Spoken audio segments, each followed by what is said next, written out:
जय हिंद। आज के इस वीडियो में मैं विज्ञान के 30 मोस्ट इम्पॉर्टेंट क्वेश्चंस जो कि बहुविकल्पी प्रश्न हैं, जो कि super TET, UP TET, C TET वगैरह में पूछे जाते हैं। तो विज्ञान का जो पोर्शन होता है, जो साइंस के ग्रुप के स्टूडेंट्स हैं जो तैयारी कर रहे हैं यूपी टेट, सी टेट और सुपर टेट की, उनके लिए ये क्वेश्चन बहुत ही इम्पॉर्टेंट होने वाले हैं। तो आ जाइए ये क्वेश्चंस पर चर्चा करते हैं और ये मोस्ट इम्पॉर्टेंट है। तो पहला देखें, क्वेश्चन आपके स्क्रीन पर है। दिए गए कथनों को पढ़िए तथा सही विकल्प को चुनिए। तो यहाँ पर कथन दो स्टेटमेंट जारी हैं, दो स्टेटमेंट ए और बी स्टेटमेंट है। भारी अनाजों से भूसा ओसाई द्वारा अलग किया जाता है। स्टेटमेंट बी, विभिन्न आकार के कणों के मिश्रण को चालन व निस्यंदन प्रक्रिया द्वारा अलग किया जाता है। तो यहाँ पर देखें, ये 4 ऑप्शन आपके सामने हैं। पहला ऑप्शन है कथन ए सत्य है तथा कथन बी असत्य है। कथन ए सत्य है तथा कथन बी दोनों सत्य हैं। कथन बी सत्य है, कथन ए असत्य है। कथन ए तथा कथन बी दोनों असत्य है, यानी दोनों गलत है। तो इसमें जो काफ़ी स्टूडेंट्स अच्छे विज्ञान के बारे में यानी साइंस की अच्छी जानकारी रखते हैं, उनके ये क्वेश्चन बन गया होगा। तो इसका जो है कथन यहाँ पर बी वाला ऑप्शन है, कथन ए तथा कथन बी दोनों सही है, क्योंकि भारी अनाजों को उनको क्या करते हैं, चालन और निस्यंदन और ऊंचाई द्वारा अलग कर सकते हैं। तो देखें, इसका एक्सप्लेनेशन आपके सामने है। यहाँ पर ये दिया हुआ है, कथन में वर्णित दोनों विधियां कण के आकार तथा भारी के आधार पर अलगाव सेपरेशन की विधियां हैं, जिससे कि सेपरेट कर लेते हैं। ठीक है, तो ये इम्पॉर्टेंट ये क्वेश्चन है, इसका एक्सप्लेनेशन आप अच्छे से समझ पा रहे होंगे। फिर नेक्स्ट क्वेश्चन है, यहाँ पर देखें, स्थिर अवस्था में द्रव। ये द्रव से रिलेटेड क्वेश्चन है जो कि साइंस में पूछा गया है। 4 यहाँ पर ऑप्शन भी दिए गए हैं। तो स्थिर अवस्था में द्रव केवल लंबवत दिशा में दबाव डालता है, सभी दिशाओं में दबाव डालता है, केवल नीचे की दिशा में दबाव डालता है, केवल पार्श्व की ओर दबाव डालता है। तो द्रव के नियम ये कहता है कि अगर द्रव में किसी भी पॉइंट पर अगर देखें तो द्रव समान रूप से दबाव डालता है। ठीक है, सभी दिशाओं में समान रूप से दबाव डालता है। तो ये हमेशा याद रखने हैं। तो इसका बी ऑप्शन सही है, तो बी इज़ करेक्ट आंसर हो जाएगा। तो इसका देखें एक्सप्लेनेशन के लिए, द्रवों में दाब संबंधी कुछ नियम यहाँ पर दिए गए हैं। तो पहला यहाँ पर नियम है, इसको थोड़ा सा पढ़ लेते हैं, क्योंकि द्रव से रिलेटेड जो भी क्वेश्चंस आएंगे वो इसी से नियमों पर आधारित आते हैं। तो द्रव के भीतर किसी बिंदु पर दाब स्वतंत्र तल से बिंदु की गहराई बिल्कुल समानुपाती होता है, यानी अगर द्रव की सतह से नीचे की ओर जाएंगे तो दाब हमेशा क्या होगा, बढ़ेगा। दूसरा यहाँ पर नियम दे रहा है, स्थिर बिंदु के भीतर किसी बिंदु पर जो दाब प्रत्येक दिशा में समान होता है, बिल्कुल सही है। जैसा कि अभी इसी पर बेस्ड ये क्वेश्चन था। स्थिर द्रव में एक ही क्षैतिज तल में स्थित सभी बिंदुओं पर दाब समान होता है, बिल्कुल सही है। द्रव के अंदर अगर देखा है, एक क्षैतिज तल में कहाँ पर सभी पर दाब क्या होगा, समान होगा। किसी बिंदु पर द्रव का दाब उसके घनत्व पर निर्भर करता है, बिल्कुल है। दाब जो होता है, प्रेशर उसके डेंसिटी पर निर्भर करेगा, जितना डेंसिटी ज़्यादा होगी तो उसका प्रेशर उतना ही हाई होगा।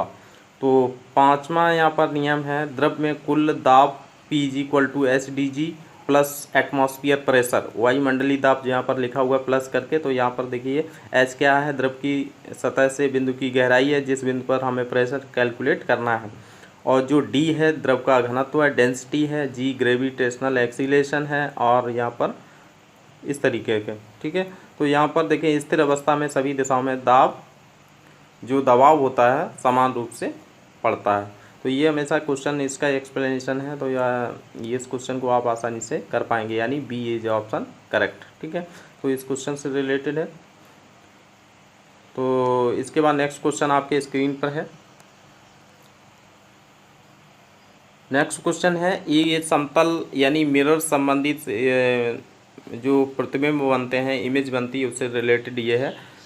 तो ये समतल दर्पण है जो कि प्लेन मिरर बोलते हैं, जिससे हम चेहरा वगैरह देखते हैं। तो एक समतल दर्पण पर प्रतिबिंब बनने के संबंध में निम्नलिखित में से कौन से कथन सत्य है, यानी ये हमेशा याद रखना है कि कौन से कथन सत्य वाले कथन आपको देखना है। यहाँ पर देखिए, यहाँ पर 4 स्टेटमेंट दे दिए गए हैं और 4 ऑप्शन आपके सामने दिए गए हैं, A option, B option, C option, D option.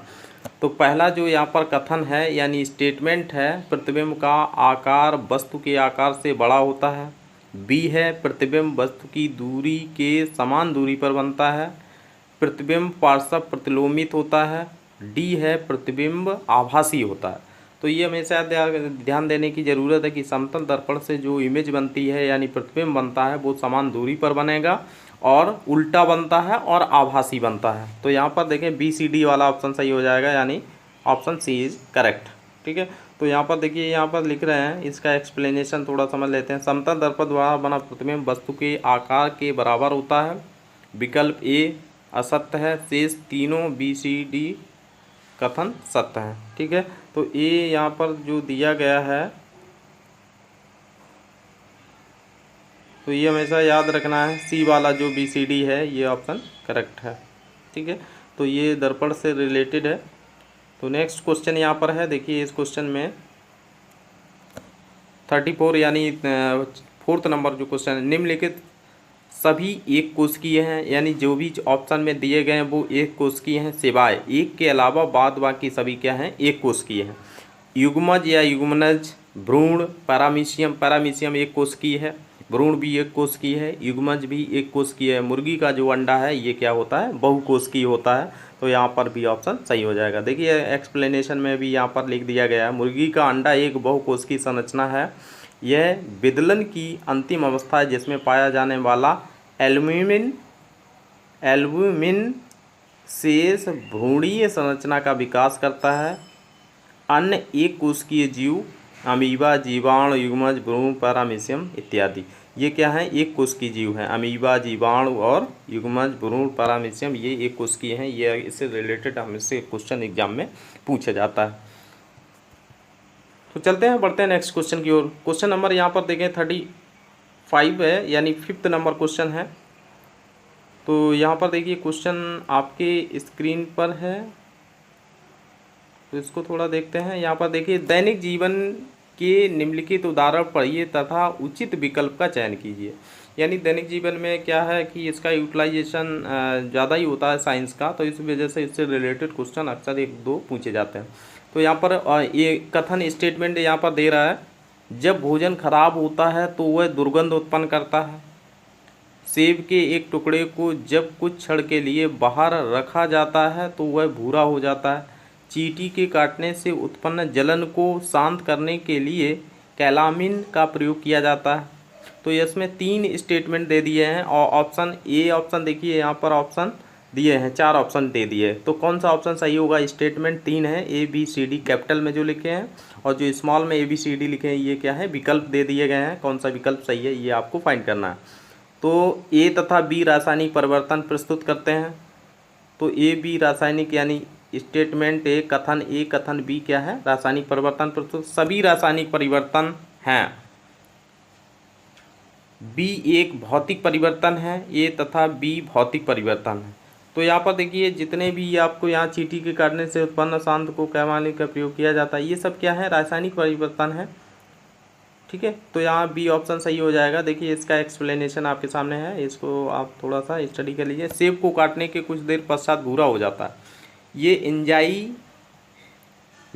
प्रक्रिया है जिसमें फिनोस का क्यूनोन में परिवर्तन होता है। ये हमेशा दोस्तों याद रखना है, क्योंकि जो सेब से रिलेटेड, सेब को काट के जब बाहर रखते हैं धूप वगैरह में तो ये क्या करता है, भूरा हो जाता है। तो इसका मतलब क्या है कि उसमें एक प्रक्रिया का है, एंजाइमेटिक प्रक्रिया बोलते हैं, जिसमें क्या होता है, फिनोस व क्यूनोन में परिवर्तन हो जाता है।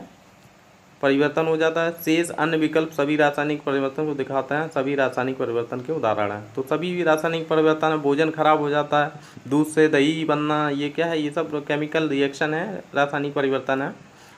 तो ये जो भी स्टूडेंट हिंदी मीडियम के उनके लिए तो ये इम्पॉर्टेंट है ही। जो इंग्लिश मीडियम के उनके लिए मैं नेक्स्ट वीडियो लाऊंगा इंग्लिश मीडियम में। तो नेक्स्ट क्वेश्चन यहाँ पर है आपके सामने स्क्रीन पर। इस क्वेश्चन को हमेशा बहुत ही गौर से पढ़ना है, जो पूछा जा रहा है उसकी को फाइंड आउट करना। कोई छात्र मैग्नीशियम रिबन का वायु में दहन करता है। एक मैग्नीशियम रिबन आता है, ठीक है, और बची हुई राख को आसुत जल में घोलकर विलयन बनाता है। इस विलयन की एक बूंद क्रमशः पहले नीले लिटमस पेपर और फिर लाल लिटमस पेपर, ये लिटमस पेपर होता है जो कि क्षार और एसिड की टेस्टिंग के लिए यूज किया जाता है। लिटमस पर डालने पर वह परीक्षण करेगा। नीला लिटमस नीला ही रहता है जबकि लाल लिटमस नीला हो जाता है। तो ये हमेशा जो देखने की ज़रूरत है इसमें। और इसके बाद ऑप्शन बी है, नीला लिटमस रंगहीन हो जाता है जबकि लाल लिटमस लाल ही रहता है। सी है, नीला लिटमस लाल हो जाता है जबकि लाल लिटमस लाल ही रहता है। डी ऑप्शन यहाँ पर है, नीला लिटमस लाल हो जाता है जबकि लाल लिटमस नीला हो जाता है। तो इसमें आप कुछ लोगों ने इसका गैस कर लिया होगा कि कौन सा क्वेश्चन इसमें, कौन सा ऑप्शन इसमें क्या है करेक्ट है। तो इसका आपको, तो सबसे पहले यहाँ पर देखें ऑप्शन जो नीला लिटमस नीला ही रहता है जबकि लाल लिटमस नीला हो जाता है, तो ऑप्शन इसका ये सही है। तो देखें इसका एक्सप्लेनेशन में क्या दिया है। प्रश्न, रासायनिक क्रिया में मैग्नीशियम हाइड्रोक्साइड का निर्माण होता है। यह एक क्षार है जो मैग्नीशियम या सोडियम हाइड्रोक्साइड क्या है, ये एक क्षार है जो लाल लिटमस को नीले रंग में परिवर्तित कर देता है, नीले लिटमस पर कोई प्रभाव नहीं डालता है। तो ये हमेशा याद रखना है कि जो यानी क्षार होते हैं वो हाइड्रोक्साइड OH लिखा होता है, तो ये क्या है, क्षार है। इसके बाद नेक्स्ट देखें क्वेश्चन है, क्वेश्चन नंबर 7 आपके स्क्रीन पर है। तांबा जस्ता को उसके नमक के घोल से अलग नहीं कर सकता, यानी तांबा जो है, कॉपर है जो Zn जस्ता को उसके नमक के घोल से अलग नहीं कर सकता, कारण दीजिए। कक्षा 8 के विद्यार्थी द्वारा निम्नलिखित कारण दिए गए। तो इसमें देखिए 4 यहाँ पर कारण दे दिए गए हैं, ठीक है। इसमें देखिए यहाँ पर 4 स्टेटमेंट एक तरीके से कथन यहाँ पर दिए गए हैं, तो इसको थोड़ा सा देखते हैं क्या है इसका। तो देखिए इसमें लिख रहा है कि तांबा जस्ते से अधिक अभिक्रियाशील है, तांबा जस्ते से कम अभिक्रियाशील है, जस्ता उत्कृष्ट धातुओं में से एक है अभिक्रिया, और डी है अभिक्रिया श्रृंखला में जस्ता तांबे के नीचे होता है। कक्षा 8 के विद्यार्थी द्वारा दिए गए कारणों में से सही कारण आपको चुनना है, यानी सही जो रीजन है वो क्या कारण बताए गए हैं। तो बच्चे ने यानी ऑप्शन में बी, केवल बी ऑप्शन सही है। बी क्या है, तांबा जस्ते से कम, जो कॉपर होता है Zn ज़्यादा क्रियाशील होता है, तांबा कम अभिक्रियाशील होता है। तो इसी वजह से ऑप्शन क्या हो जाएगा, बी इज करेक्ट ऑप्शन, ठीक है। तो बी यहाँ पर हो जाएगा। तो इसके बाद देखें इसका यहाँ पर एक्सप्लेनेशन भी है। अभिक्रियाशील श्रृंखला में जस्ते का स्थान कॉपर तांबे से ऊपर होता है, अतः स्पष्ट है कि कॉपर Zn को उसके जलीय विलयन से अलग नहीं कर सकता, जबकि जस्ता कॉपर को उसके जलीय विलयन से अलग कर सकता है।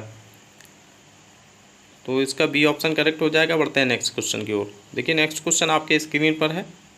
तो यहाँ पर निम्नलिखित में से जीवाणुओं यानी बैक्टीरिया द्वारा फैलने वाले रोगों का समूह चुनिए।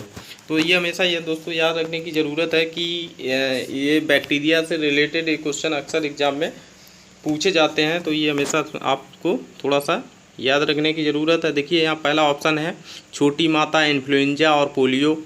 हालांकि पहला में छोटी माता ये वायरस होता है, पोलियो भी वायरस है, इन्फ्लुएंजा भी वायरस से, लेकिन वायरस और बैक्टीरिया में अंतर है, इस वजह से बैक्टीरिया से फैलने वाला आपको रोगों को बताना है। तो बी ऑप्शन है तपेदित यानी ट्यूबरक्लोसिस, निमोनिया और मियादी बुखार। सी ऑप्शन है मलेरिया, पोलियो और मियादी बुखार, टाइफाइड। डी है छोटी माता, तानिका सूत, मेनिंजाइटिस जिसको बोलते हैं इंग्लिश में, और तपेदित यानी ट्यूबरक्लोसिस। तो यहाँ पर ये बी ऑप्शन देखें आपके सही हो जाएगा इसका, क्योंकि जो ट्यूबरक्लोसिस और निमोनिया मियादी है ये दोनों क्या हैं, बैक्टीरिया से फैलने वाले हैं। तो ये हमेशा याद रखना है। देखें एक्सप्लेनेशन भी दिया है यहाँ पर। तपेदित यानी ट्यूबरक्लोसिस, निमोनिया, टाइफाइड, मेनिंजाइटिस इत्यादि जीवाणु जन्य रोग हैं। मलेरिया, प्लाज्मोडियम ये वाइवैक्स के संक्रमण से फैलता जो प्रोटोजुआ जनित होते हैं, जबकि विकल्प में दिए गए शेष अन्य विषाणु जनित रोग हैं, ठीक है। तो बी वाला इसका ऑप्शन सही हो जाएगा, यानी ये जो है बी ऑप्शन में जो दिया ट्यूबरकुलोसिस, निमोनिया और मियादी बुखार, ये क्या है, बैक्टीरिया से फैलता है, यानी जीवाणुओं द्वारा फैलता है। ठीक है, तो बढ़ते हैं नेक्स्ट क्वेश्चन की ओर। नेक्स्ट क्वेश्चन यहाँ पर आपके सामने है,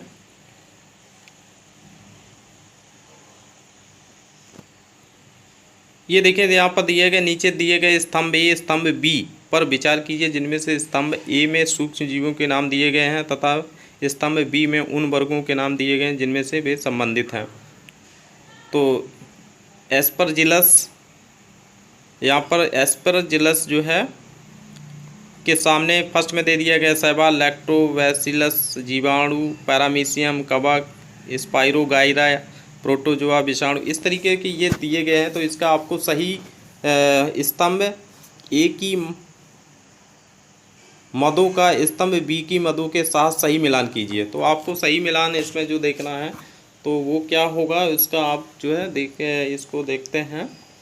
तो यहाँ पर जो सी वाला है, यानी ऑप्शन यहाँ पर जो 4 ऑप्शन दे दिए गए हैं, ए ऑप्शन में देखिए लिखा गया बी ऑप्शन और सी, यहाँ पर 2 ऑप्शन और ये दिए गए हैं, यानी आप ये देख रहे हैं कि सी डी 4 ऑप्शन है।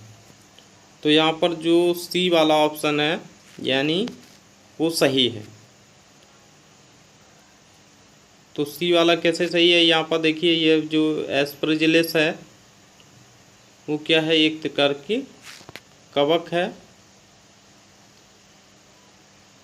ठीक है, ये कवक है। और बी जो है यहाँ पर लैक्टोबैसिलस है, वो जीवाणु है, एक बैक्टीरिया है। लैक्टोबैसिलस क्या है, ये एक जीवाणु है, बैक्टीरिया है।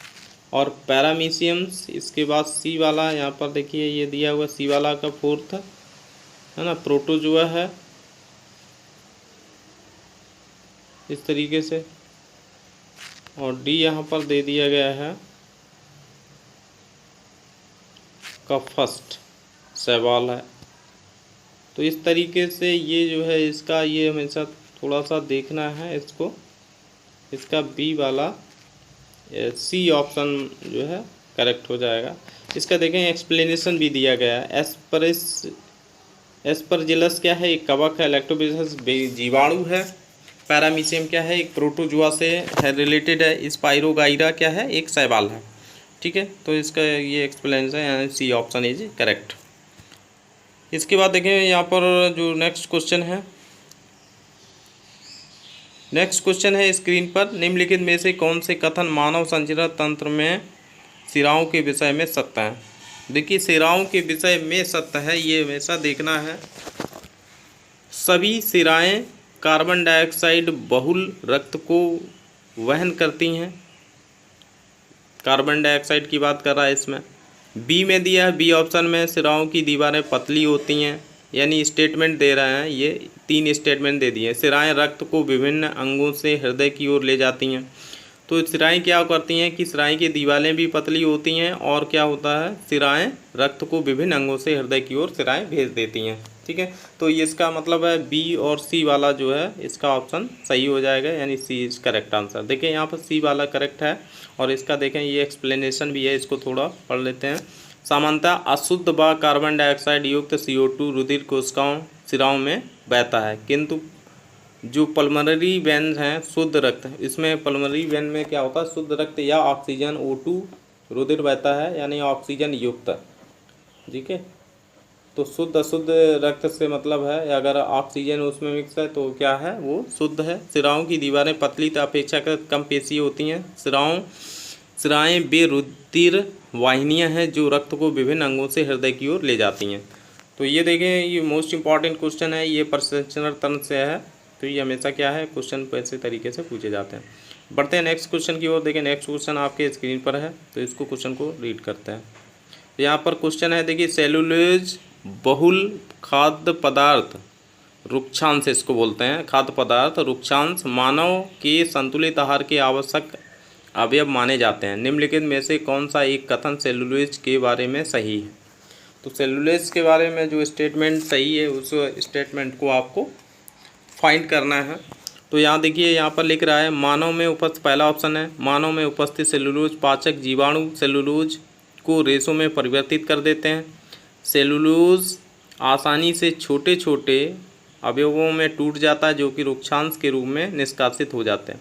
मानव में सेलुलोज पाचक एंजाइम नहीं होते हैं। तो ये हमेशा याद रखना है कि मानव में सेलुलोज पाचक एंजाइम नहीं होते हैं। डी यहाँ पर सेलुलोज एक प्रकार का कार्बोहाइड्रेट है जो मानव रुधिर में अवशोषित होकर ऊर्जा प्रदान करता है। तो यहाँ पर ये जो सी ऑप्शन है, ये सी ऑप्शन इज करेक्ट। मानव में सेलुलोज पाचक एंजाइम नहीं होता है। ठीक है, तो इसका एक्सप्लेनेशन देखिए यहाँ पर लिखा है कि मानव में सेलुलोज पाचक एंजाइम नहीं होते हैं। ये हमेशा याद रखना है। ये एंजाइम दीमक में पाए जाते हैं। ये हमेशा याद रखिएगा, जो सेलुलोज पाचक जो एंजाइम्स होते हैं वो क्या होते हैं, दीमक वगैरह में पाए जाते हैं। तो ये हमेशा याद रखने की ज़रूरत है। तो यानी C option is correct. Next question आपके सामने है यहाँ पर, सिर और ऊपरी जबड़े के बीच का जोड़ एक उदाहरण है। ये हिंज ज्वाइंट, जिसको संधि के नाम से कहते हैं। फिर है कुंदुत खलिका, इसको वॉल एंड सॉकेट ज्वाइंट कहते हैं। श्रोणी संधि यानी पेल्विक ज्वाइंट, और ये फिक्स्ड ज्वाइंट। तो यहाँ पर देखें डी ऑप्शन सही हो जाएगा, क्योंकि ये फिक्स्ड ज्वाइंट में आता है। ऊपर जबड़ा जो होता है वो फिक्स होता है और सिर भी ऊपर फिक्स होता है, तो इस वजह हिलता नहीं, इसी वजह से इसको बोलते हैं fixed. D option is correct. ठीक है, इसका देखें एक्सप्लेनेशन भी ये दिया हुआ है, वॉल स्क्वाट वगैरह, ये इस तरीके से इसका। तो इसके बाद देखें, ये आप चाहें तो इसका स्क्रीनशॉट ले लीजिए, आप इसको स्टडी कर सकते हैं। वीडियो थोड़ा लॉन्ग हो जाएगा, इस वजह से मैं जो है आगे नेक्स्ट क्वेश्चन पर बढ़ते हैं। देखिए यहाँ पर नेक्स्ट क्वेश्चन है, सही कथनों को पहचानिए। सही कथन आपको इसमें ढूंढना है। 4 स्टेटमेंट यहाँ पर दिए गए हैं। ठीक है, और इसमें 4 ऑप्शन है। तो 4 स्टेटमेंट कैपिटल में दिए गए हैं, A B C D। ठीक है, तो इसमें इसके बाद देखिए, धरती में भंडारित ताज़ा जल विश्व की नदियों और झीलों में विद्यमान जल से कम है। बी वाला स्टेटमेंट है, जल की कमी ऐसी समस्या है जिसका सामना केवल ग्रामीण लोग करते हैं। सी वाला है, खेतों में सिंचाई के लिए नदियों का जल ही एकमात्र स्रोत है। डी है, जल का मूल स्रोत वर्षा ही है। तो यहाँ पर देखिए, यहाँ पर क्या हो जाएगा, ऑप्शन आपके सामने है। तो यहाँ पर बी वाला ऑप्शन, केवल डी वाला जो है सही हो जाएगा। तो यहाँ पर देखें एक्सप्लेनेशन भी इसमें है, भूगर्भ जल नदियों व झीलों के जल से अधिक है, जबकि वर्षा का सामना ग्रामीण शहर दोनों के लोग करते हैं। अब बारिश जब होगी तो यानी पानी कम होगा तो हमेशा क्या होगा, ग्रामीण लोगों के ऊपर असर थोड़ा ना पड़ेगा, वो तो जाके फिर शहरों को लोगों को भी प्रभावित करेगा। तो इस वजह से दोनों पर, शहर हो या ग्रामीण, पानी का असर पड़ता है। अगर शहर में पानी नहीं आएगा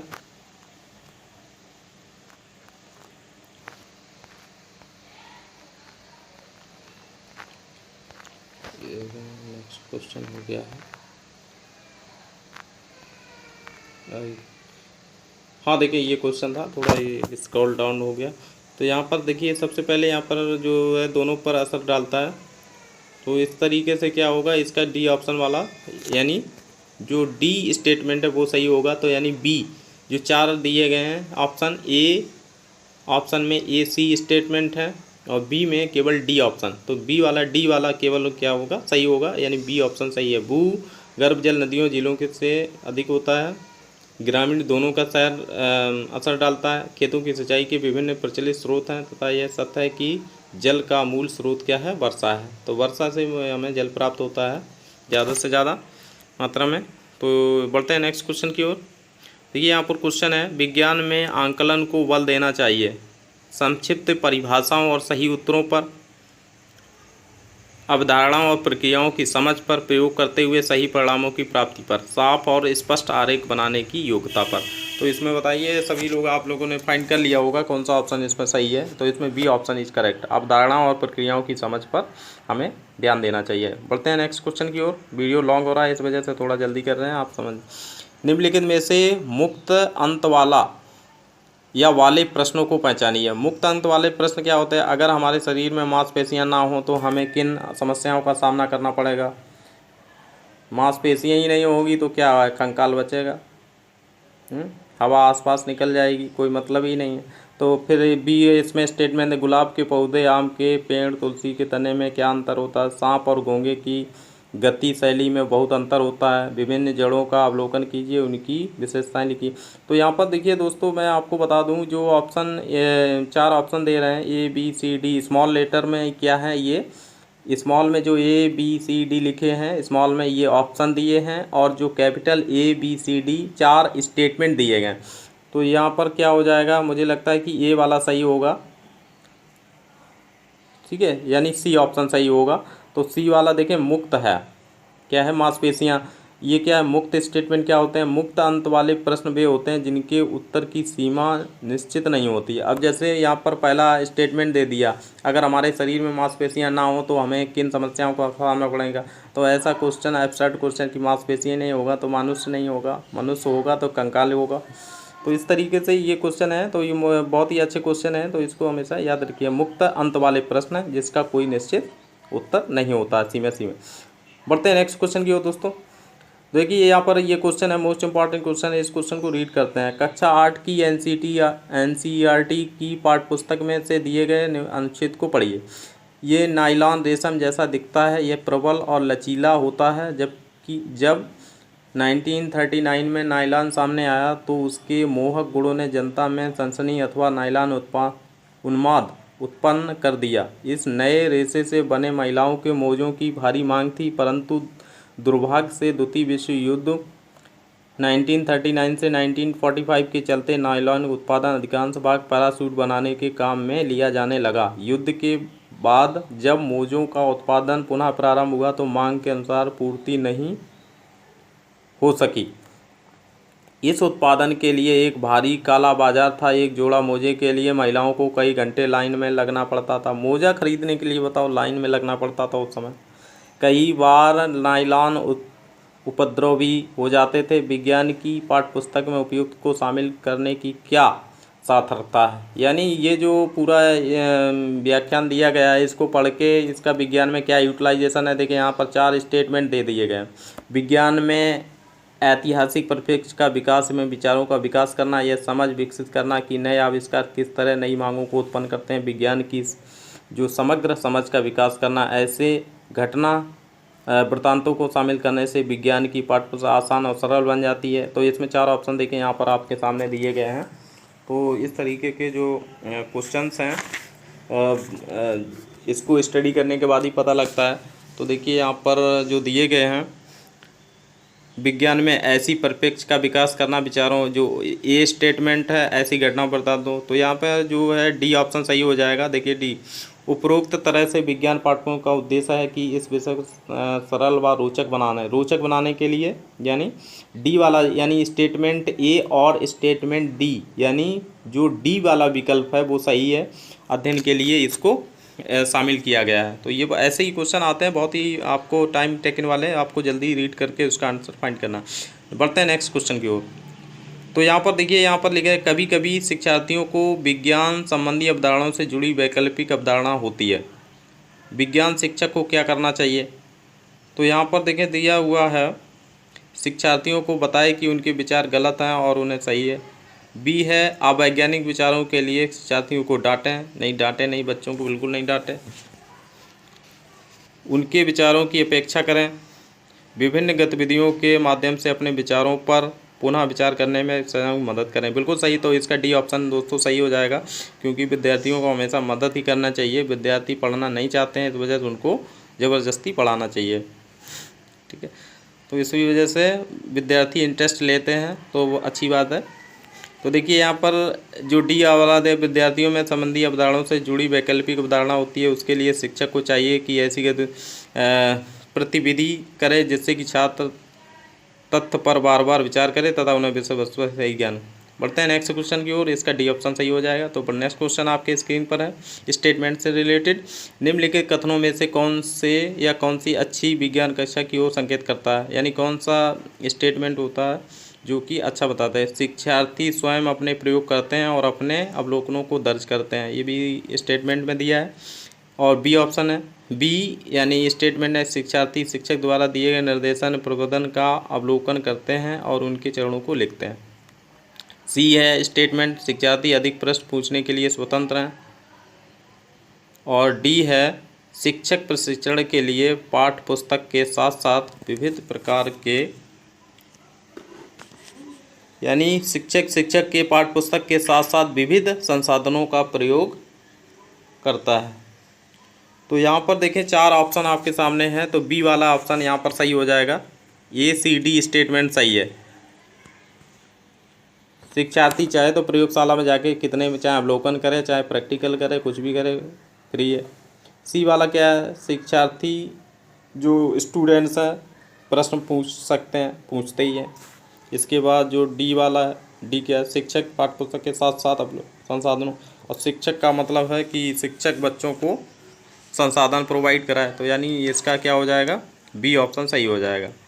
ठीक है, एक अच्छी विज्ञान की शिक्षा के लिए ये सब होना चाहिए। ठीक है, तो ये देखें इसका एक्सप्लेनेशन है, तो आप इसको पढ़ लीजिएगा। वीडियो ज़्यादा लॉन्ग हो रहा है, इस वजह से आगे चलते हैं। नेक्स्ट क्वेश्चन देखिए, नेक्स्ट क्वेश्चन यहाँ पर ये है,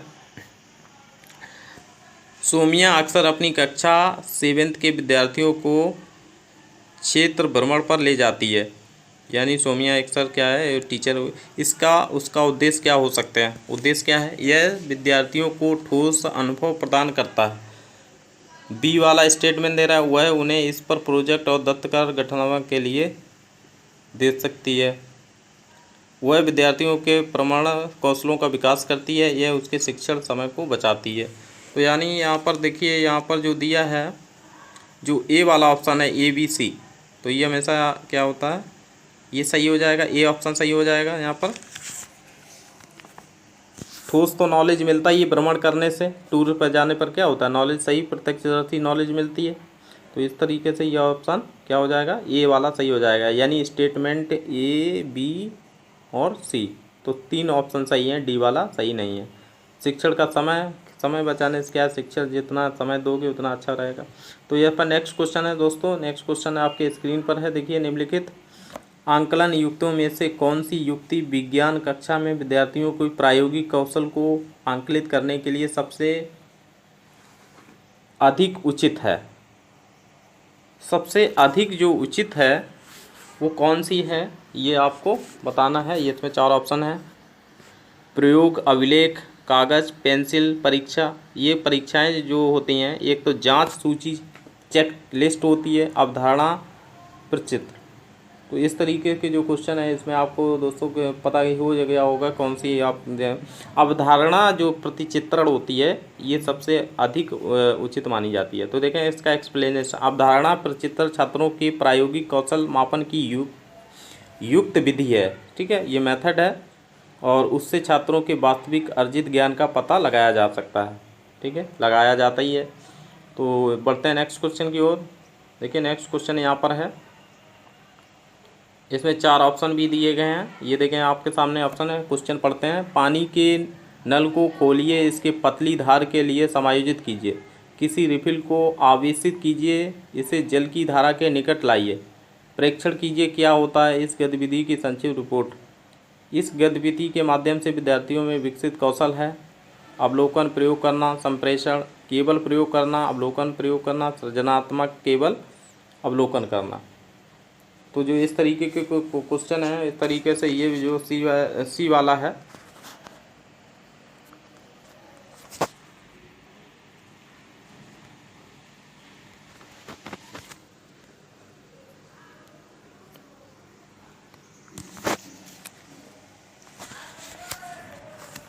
तो यानी सी वाला जो यहाँ पर देखे हैं, तो सी वाला ये क्वेश्चन इसका सही हो जाएगा ऑप्शन, अवलोकन, प्रयोग करना तथा सृजनात्मक यानी क्रिएटिविटी लाना। नेक्स्ट क्वेश्चन यहाँ पर है, विज्ञान की प्रगति के संबंध में 52 नंबर क्वेश्चन है। विज्ञान की प्रगति के संबंध में उस कथन की पहचान कीजिए जो ठीक ना हो, यानी उस कथन को आपको निकालना है जो कि कथन सही नहीं है, स्टेटमेंट सही नहीं है। तो पहला है ऑप्शन, विज्ञान के अधिकतर स्थापित और सार्वभौमिक नियमों को नए अवलोकन, प्रयोगों और विश्लेषण के संदर्भ में हमेशा संशोधनीय अंतिम पाया माना जाता है। विज्ञान की पद्धति और अन्य क्षेत्रों से उसका सीमांत दार्शनिक वाद विवाद का विषय रहा। विज्ञान में अटकल का भी स्थान होता है, लेकिन अंततः वैज्ञानिक सिद्धांत का प्रासंगिक अवलोकन एवं अथवा प्रयोगों द्वारा सत्यापित कर स्वीकार किया जाए। विज्ञान को तटस्थ और वस्तुनिष्ठ के रूप में देखा जाता है, विज्ञान के नियमों को स्थिर माना जाता है। तो यहाँ पर दोस्तों मैं बता दूँ, इसका ऑप्शन आपको समझ में आ ही गया होगा कौन सा ऑप्शन सही है। तो इसका ऑप्शन बी सही है। विज्ञान की पद्धति और अन्य क्षेत्रों से उसका सीमांत दार्शनिक जो वाद विवाद है उस पर विषय रहा। तो यहाँ पर देखें, ये विज्ञान की पद्धति और अन्य क्षेत्रों में उसका सीमांकन वाद विवाद का विषय नहीं है, शेष अन्य सत्य हैं। ठीक है, तो यहाँ पर ये देख रहा है कि जो ठीक ना हो उस कथन को आपको गलत यानी स्टेटमेंट आपको फाइंड करना है। तो विज्ञान रहेगी तो वाद विवाद होगा ही। तो ठीक है, तो इस वजह से ये वाला सही हो जाएगा। इसके बाद देखें, नेक्स्ट क्वेश्चन है आपके स्क्रीन पर, ये हमेशा याद रखिए। ऊर्जा संरक्षण विषय को पढ़ाने के लिए निम्नलिखित में से कौन सी युक्ति शिक्षक के लिए सबसे उचित है? विद्यार्थियों को ऊर्जा संरक्षण पर नारे लिखने के लिए, ऊर्जा संरक्षण के लिए कम से कम 5 तरीके लिखना, ऊर्जा संरक्षण प्रदर्शन के लिए नमूना परियोजना तैयार करना, विद्यार्थियों को अपने जीवन में विभिन्न तरीकों से ऊर्जा संरक्षण के लिए प्रोत्साहित करना है। तो बिल्कुल दोस्तों मैं आपको बता दूं, विद्यार्थियों को ऊर्जा संरक्षण पर नारे लिखने के लिए कोई ज़रूरी नहीं है।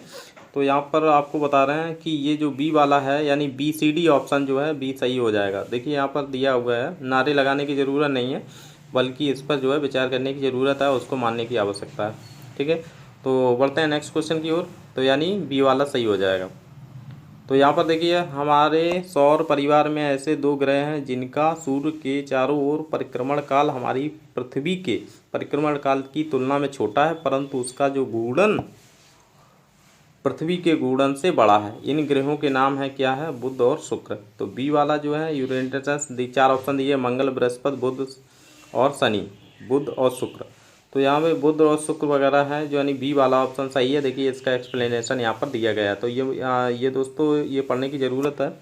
बी ऑप्शन में क्या है एक्सप्लेनेशन? बुध ग्रह का सूर्य के चारों ओर परिक्रमण काल 88 दिन, शुक्र का परिक्रमण काल 225 दिन, जो हमारी पृथ्वी के परिक्रमण काल का 365.25 दिन से छोटा है, परंतु उनके अपने अक्ष पर घूर्णन काल बुध का 58 दिन 15 घंटे 36 मिनट तथा शुक्र का अपने घूर्णन का 243 दिन, जो कि पृथ्वी के घूर्णन काल से 23 घंटा 56 मिनट 4 सेकंड से अधिक है। ठीक है, तो इस तरीके से दोस्तों ये क्वेश्चन है, एक्सप्लेनेशन इसको थोड़ा याद रखने की ज़रूरत है। ये देखें, नेक्स्ट क्वेश्चन पर बढ़ते हैं।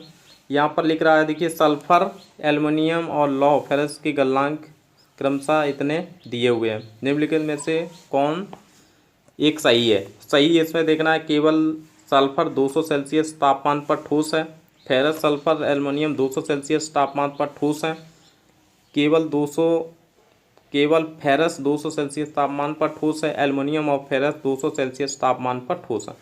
देखिए जो फेरस और एल्युमिनियम होता है, डी वाला ऑप्शन अगर देखें तो ये क्या करते हैं, 200 सेल्सियस के जैसे ऊपर जाएंगे तो ये क्या होगा, पिघल जाएगा, लिक्विड अवस्था में पहुंच जाएगा। इस वजह से इसका डी ऑप्शन सही है। देखिए यहाँ एक्सप्लेनेशन भी ये दिया हुआ है। ठीक है, तो जैसा कि मैंने बता दिया है, मेल्टिंग पॉइंट से ज़्यादा। तो यहाँ पर नेक्स्ट क्वेश्चन है, ये भी देखें मोस्ट इंपॉर्टेंट क्वेश्चन है, ये इस तरीके से आता है। ये जो है इलेक्ट्रिसिटी से रिलेटेड क्वेश्चन है। एक विद्युत परिपथ में इस प्रकार लगाया गया है कि बैटरी बी का धनात्मक टर्मिनल एक बल्ब B1 से जुड़ा, जो बल्ब B2 के जुड़े प्रतिरोध R से जुड़ा है, अंततः B2 बैटरी के ऋणात्मक टर्मिनल से जुड़ा है। दोनों बल्ब प्रतिदान में अगर R का मान बढ़ा दिया जाए तो ऑप्शन यहाँ पर पहला है, B1 की दीप्ति कम हो जाएगी, B2 की दीप्ति में कोई परिवर्तन नहीं होगा। B1 B2 दोनों दीप्ति कम हो जाएगी, B2 की दीप्ति कम हो जाएगी और B1 की दीप्ति में कोई परिवर्तन नहीं होगा। डी ऑप्शन है, B1 B2 दोनों अपरिवर्तित रहेंगे। तो दोस्तों यहाँ पर डी ऑप्शन सही है, B1 B2 दोनों में कोई परिवर्तन नहीं होगा। देखिए यहाँ पर डी ऑप्शन में एक्सप्लेनेशन भी दिया हुआ है, क्योंकि B=IR होता है, ओम का नियम पता ही है कि जो वोल्टेज होता है वो डायरेक्टली प्रोपोर्शनल टू क्या होगा, किसके, रेजिस्टेंस के। दोनों विभवांतर का मान बढ़ जाएगा परंतु में परिवर्तन नहीं होगा। ठीक है, तो बढ़ते हैं नेक्स्ट क्वेश्चन की ओर। यहाँ पर दिए गए कथनों को पढ़िए तथा सही विकल्प को चुनिए। तो यहाँ पर 2 स्टेटमेंट दे रहे हैं। डॉक्टरी थर्मामीटर, ठीक है, जो थर्मामीटर डॉक्टर बुखार नापने के लिए लाता है, वो देखिए क्या है। तो डॉक्टरी थर्मामीटर का परिसर 35 सेल्सियस से 42 सेल्सियस है, कथन बी, प्रयोगशाला तापमापी थर्मामीटर का प्रेशर 100 से 10 डिग्री से लेके 110 डिग्री तक होता है। तो इसमें सही विकल्प को चुनना है। तो यहाँ पे विकल्प देखिए क्या है, ए तथा बी दोनों सही हैं। तो इस तरीके से इसका जो है डी वाला कथन ए सही है, किंतु कथन बी गलत है। केवल यहाँ पर डी वाला जो ऑप्शन है वो सही है। ठीक है, तो ये दिया हुआ है। इसके बाद देखें नेक्स्ट क्वेश्चन यहाँ पर है, भारत के निम्नलिखित स्थानों में कौन सा स्थान चक्रवातों से सबसे अधिक प्रभावित होता है। तो दोस्तों ये जीके का भी क्वेश्चन हो सकता है। ठीक है, तो इसमें याद रखिएगा अमृतसर, उदयपुर, बद्रीनाथ, पुरी जो होता है वो क्या है, सबसे ज़्यादा प्रभावित होता है। तो ये हमेशा याद रखने की ज़रूरत है। देखिए यहाँ पर उड़ीसा में है ये, इसका एक्सप्लेनेशन देखते हैं। देखिए पुरी उड़ीसा का राज्य में स्थित है। यह क्षेत्र बंगाल की खाड़ी के तट पर स्थित है, इसीलिए पुरी में सर्वाधिक चक्रवात आते हैं। अमृतसर, उदयपुर, बद्रीनाथ भारत के उत्तर पश्चिमी में स्थित है, जहाँ चक्रवात का प्रभाव बहुत कम रहता है। तो दोस्तों पुरी मत जाइएगा, नहीं तो वहाँ चक्रवात ज़्यादा आते हैं। तो 59 क्वेश्चन है। देखिए यानी हवा ऊष्मा के स्रोत के समीप गर्म हो जाती है तथा ऊपर उठ जाती है। हवा पार्श्वों से आकर उसका स्थान ले लेती है। इसी प्रकार हवा तेज तथा हीटरों से भी गर्म होती है। यह कौन सी प्रक्रिया? तो जो पानी जो ऊष्मा जो हवा है गर्मी पाके ऊपर उठ जाती है और दूसरी हवा आ जाती है। तो इसको देखें, 4 यहाँ पर विकल्प हैं, संचालन, विसरण, सम्वहन और विकिरण। तो यहाँ पर दोस्तों जो है सी वाला सही, सम्वहन विधि जो होती है प्रश्न में, इसके द्वारा जो पानी गर्म होता है, हवा भी सेम प्रोसीजर पर स्थान लेती है। तो यहाँ पर दिया गया है। इसके बाद लास्ट क्वेश्चन है यहाँ पर आपके स्क्रीन पर, एक पुस्तक मेज के तल पर विश्राम की स्थिति में पड़ी है। इस पर लग रहे बलों या बल के बारे में निम्नलिखित में से कौन सा कथन सत्य है? कथन स्टेटमेंट देखें सही आपको, इस पर कोई बल कार्य नहीं कर रहा है, गलत है। मतलब बल तो कार्य करेगा, इस पर केवल घर्षण बल कार्य कर रहा है, जब खींचनी घर्षण कहाँ से है। तो इस पर संतुलित बलों का एक जोड़ा काम कर रहा है, इस पर केवल गुरुत्वाकर्षण बल कार्य कर रहा है। तो यहाँ पर सी वाला ऑप्शन दोस्तों सही हो जाएगा, इस पर संतुलित बलों का एक जोड़ा काम कर रहा है। तो मेज पर पुस्तक पर सभी बलों का विश्लेषण करें, हमें ज्ञात होगा कि विभिन्न बल लग रहे हैं एक दूसरे को संतुलित करते हुए हैं। तो जब कोई वस्तु विरामावस्था पे रखी होती तब भी उस पर बल कार्य करते हैं। ठीक है, तो ये रहा 30 मोस्ट इम्पॉर्टेंट क्वेश्चंस। ठीक है, ये साइंस के क्वेश्चन बहुविकल्पी मोस्ट इम्पॉर्टेंट क्वेश्चन हैं। तो ये मुझे उम्मीद है कि ये जो है आप वीडियो आपको बहुत ही अच्छा लगा होगा। ऐसे ही वीडियोस को पढ़ने के लिए आप हमारे चैनल को सब्सक्राइब करें, press the bell icon for the latest notification. Video को लाइक एंड शेयर कमेंट करना ना भूलिए। Thank you so much.